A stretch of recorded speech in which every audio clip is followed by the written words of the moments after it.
এটা হচ্ছে একটা 10 টাকার নোট। আর এটাকে কেউ জিততে পারে, যদি এই চ্যালেঞ্জটাকে জিততে পারে তাহলে সে 10 টাকার নোটটা পেয়ে যাবে। তো চলো দেখি এদের মধ্যে কে এই চ্যালেঞ্জটা জিতে। পুরো সাথে সাথে এই খেলা শুরু হয়ে যাবে। তোমরা সবাই রেডি তো? 1 2 3 স্টার্ট।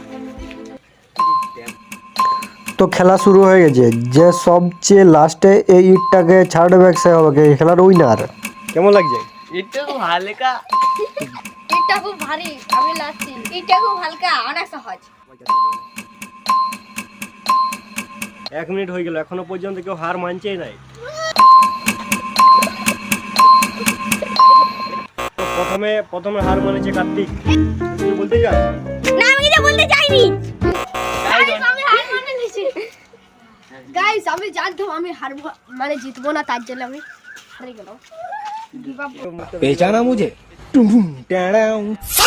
एक बार তারপরে এদের তিনজনকে আরো একটা একটা ইট চাপিয়ে দিলাম।